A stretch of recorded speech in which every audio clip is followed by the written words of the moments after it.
How would you live if you found out that you were dying? When Layton Reid was told that he had stage 4 melanoma, he was newly married, in a new home, with a baby on the way. How to take that news and to live fully in the time he had left. Dakshana Bascaramurty documents his journey in her book, This Is Not the End of Me, Lessons on Living from a Dying Man. She is a national news reporter for the Globe and Mail, and she joins us now from home in Toronto. Hi, Dakshana. Hi, Nam. This book is congratulations on a great book. It must have been really difficult to write because of the relationship that you formed with Layton. So you met Layton Reid. He was your wedding photographer, and you become friends. How did you come to document his story? So I feel like most people, hire a wedding photographer and they never talk to them again. And I had a very different relationship with Layton because we connected so much on my wedding day. I really liked the way that he saw the world, and it reminded me a lot of the approach that I took to journalism, where I really wanted to, capture an unvarnished portrait of whatever I was covering. And, even though he was covering this day that's full of, these very sort of polished moments, he found humor and a lot of emotion in unexpected places. So after my wedding day, we were friends on Facebook. He was in Halifax, I was in Toronto, and a year later I got an email from him, and he let me know that he had been diagnosed with stage 4 melanoma. And initially, when I responded, I had a lot of questions. The sort of journalist instinct in me, prompted me to send a very long response to him. And then we just started exchanging emails and then eventually talking on Skype because he was really looking for some advice on how he might document what he was going through. He was due to become a father in just a few months, and at the time of this diagnosis, and he wanted to find a way to, write about what he was going through so his son might be able to read it one day. And then as our conversations progressed and I found he was so open and vulnerable with me, I thought, this is actually a story that I want to tell. I find it interesting that, we are born to die, and we know this. Yet when we talk about death, we don't like talking about death. How can we change as a society to talk about something that inevitably we're going to have to face? I think so many people are terrified of talking about death. They're terrified about talking about death with people that they love, just the fear of losing them. And they are also afraid of talking about what they want in death because there's so much unknown, there's so much mystery to it.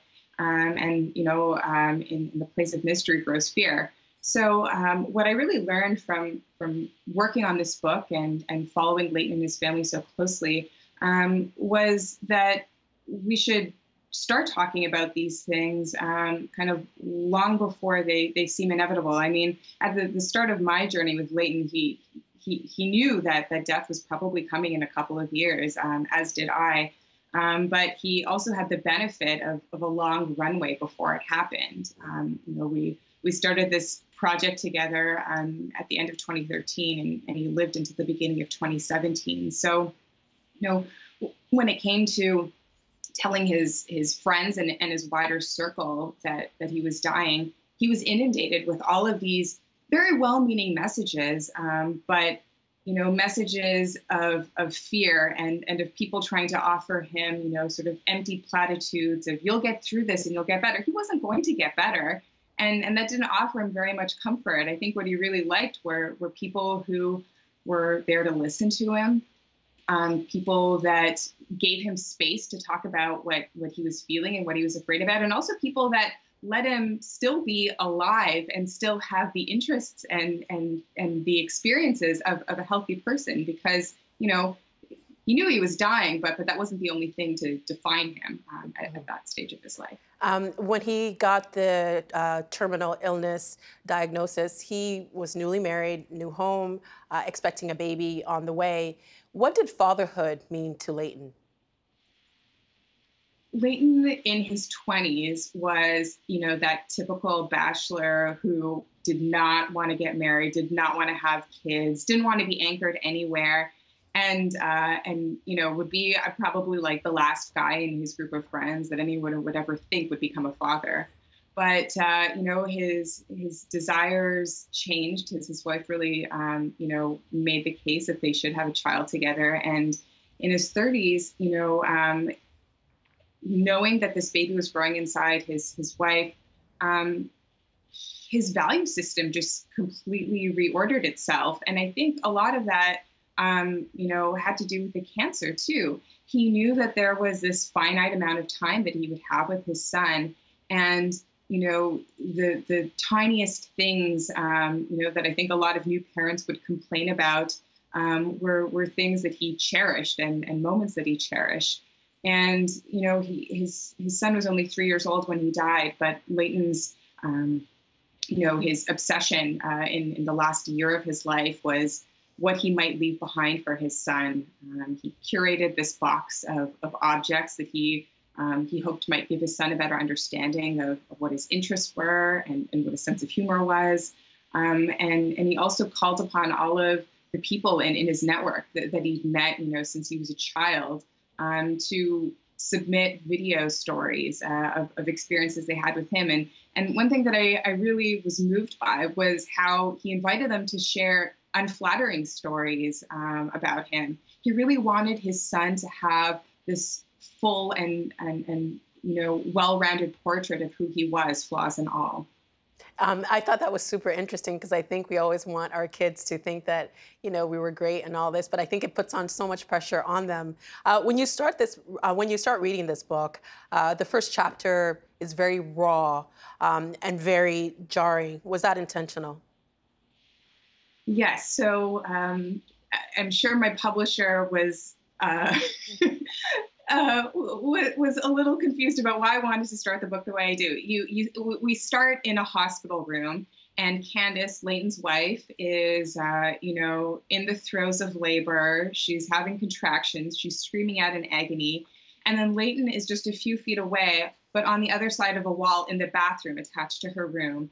And he's self-administering a coffee enema. And the enema was part of this very intense alternative therapy that he did for a couple of years. He didn't feel the odds were in his favor of going the sort of, traditional route for treatment. So he tried this alternative therapy, and it was very draining, very expensive. And in this, very important moment in his family's life, he was present, but he wasn't present. And I really wanted to establish, what his life was like, and the kind of sacrifices that he was making, and what the stakes were. Like I said, his son's birth really reordered his values and made him think about, how he wanted to spend the time that he had left on it. Why did Layton choose an alternative therapy? You mentioned it. It's the Gerson therapy? Mm-hmm. So it's a pretty controversial alternative therapy consisting of juicing, enemas, and a very strict vegan diet. And, a lot of people who are into alternative medicine gravitate towards it. A lot of people with very strong Christian religious beliefs tend to gravitate towards it. It's not something that has been, approved or recommended in any way by Health Canada or the FDA. But a lot of people in very desperate situations have turned to it, as Layton did. Stage 4 melanoma at that time in 2013, the drug that his oncologist had told him to take didn't have very, didn't have very good odds for him. And he was thinking about what, the side effects might be, and was terrified. And this is certainly not a therapy that I endorse or condone in any way. But I came to understand what drives people to choose these alternative routes. I think that when it comes to these terminal diagnoses, people just feel like they have no sense of control. And what this offered Layton was a sense of control. And unfortunately, oh, sorry. I just want to say, unfortunately, there were a lot of side effects that came from doing this therapy, and it's not clear, if it did any good for him.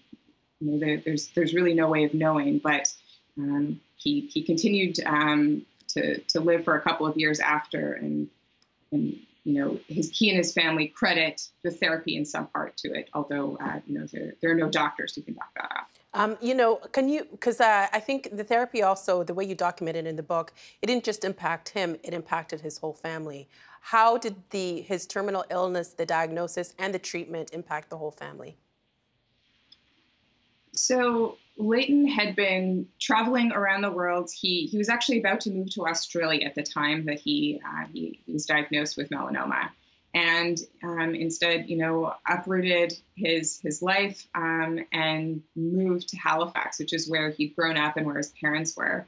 And when the cancer turned to stage 4, and he decided to do this alternative therapy, it was really all hands on deck in his family. His mother and his father made enormous sacrifices, both of money and of time and of labor to keep this therapy going. I mean, he was having, more than a dozen fresh pressed juices a day and doing all of these enemas. And there was so much grocery shopping involved.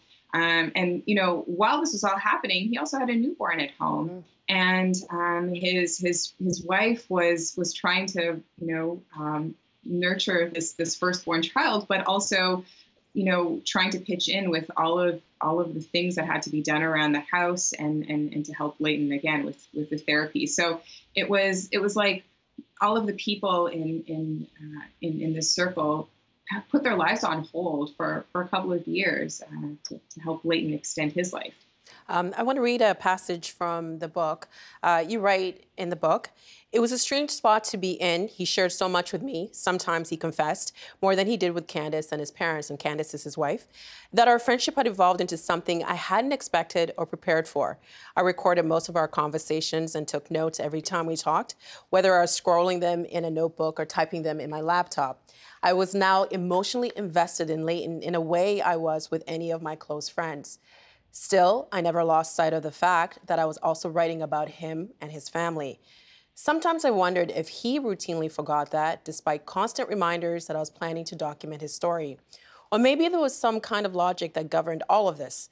These were intimate confessions now, but months or years down the road, after conflicts were resolved and feelings couldn't be hurt, it was okay for me to publish them." You're not only a book author at the Globe and Mail, but you are a reporter and you have to stay out of the story. This was different. How did you navigate friendship, reporting this story, and staying somewhat impartial? I don't have a clear answer to that. It was really, really difficult. In the 12 years that I've been working as a journalist, I've never quite had an experience like this before, where from the get-go, I had a kind of messy relationship with a source. And I just, from the start, had to acknowledge that this would not be, a typical journalist-source relationship going forward. And the kind of typical rules of ethics that govern how we do our jobs day to day would have to be put aside. What was so important to me was just telling an honest story. And what I had to do with Layton and with his family throughout this process, as you covered in that excerpt, was constantly reminding them, I am going to be publishing this. Mm-hmm. And we became very close, and I became definitely very emotionally invested in the outcome of all of this. And I developed a deep affection for Layton and for his family.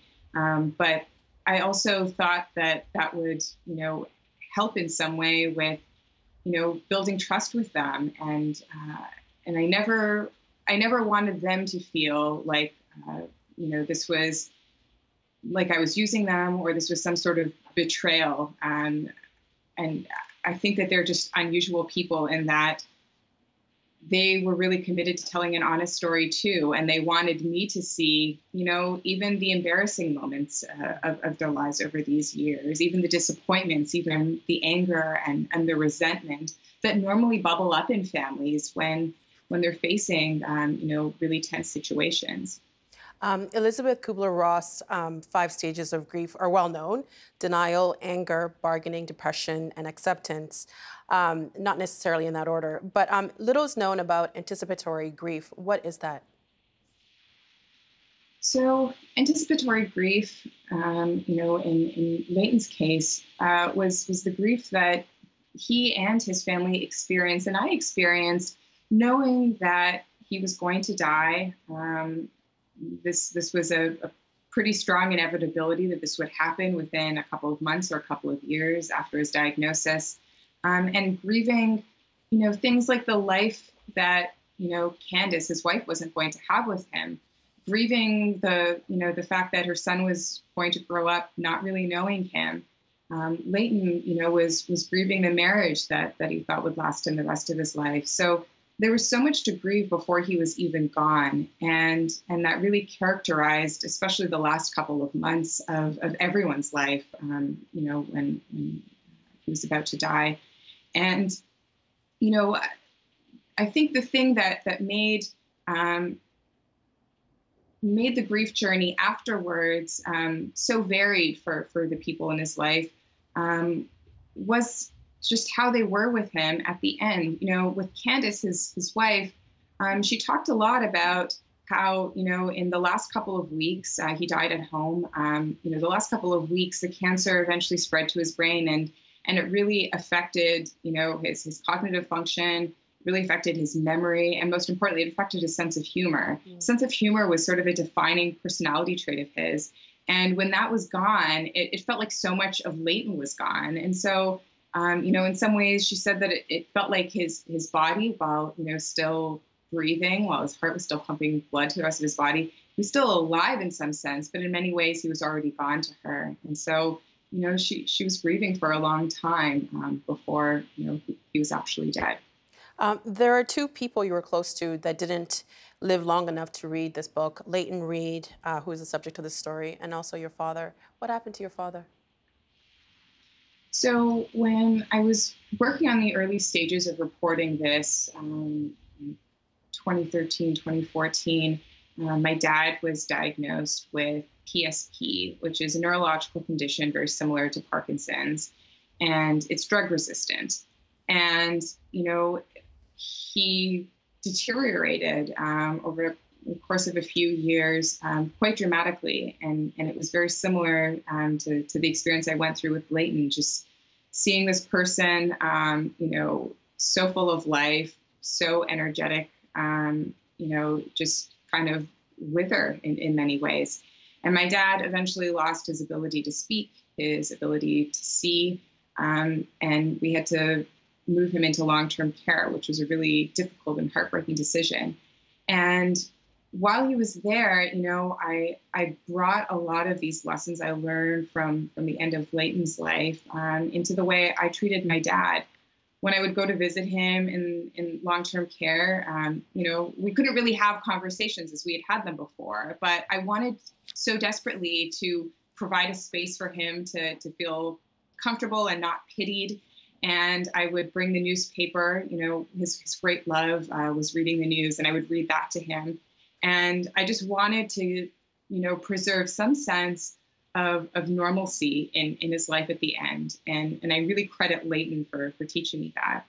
And so in April of this year, while living in long-term care, while his long-term care home was on lockdown, he died. And he'd had, again, like Layton, a long runway. He was determined palliative 2 years before his death. But because I knew that it was coming, I was able to process a lot of that grief before the very end. And what would you say? I'm so sorry for your father's passing. I can't even imagine writing a book about someone who's dying and then experiencing that amongst all the grief that's happening around the world. What would you say to people who are watching this or listening to this, how to embrace somebody who is dying? I think what we should all prioritize above everything else is being present and listening. And, like I said, my dad wasn't able to speak. So there wasn't a lot of listening to be done there necessarily. But I know that with Layton, he was so happy to have someone who wasn't projecting all of their baggage on him in me. And a lot of that was just motivated by the fact that I was documenting this. And as journalists were told to, ask the question and then shut up. And then even when the person thinks that they're done giving their answer, you shut up for a little while longer because they might have more to say. And so, that's the key thing I would say to people.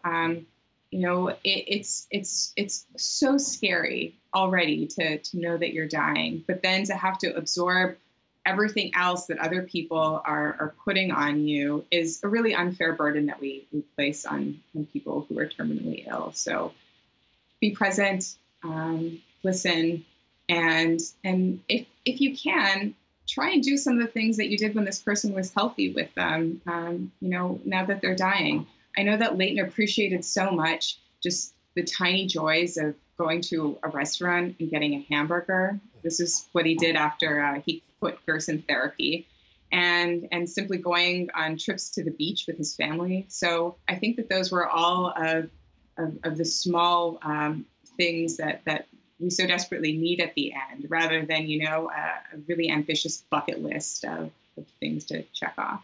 Dakshana, thank you so much, and thank you for writing this book. And I also want to thank Layton's family, Candace and Finn, and the extended family for allowing us into their world, because I think this book is really going to help a lot of people. Thank you so much, Dakshana. Thank you. The Agenda with Steve Paikin is brought to you by the Chartered Professional Accountants of Ontario. CPA Ontario is a regulator, an educator, a thought leader, and an advocate. We protect the public. We advance our profession. We guide our CPAs. We are CPA Ontario. And by viewers like you. Thank you.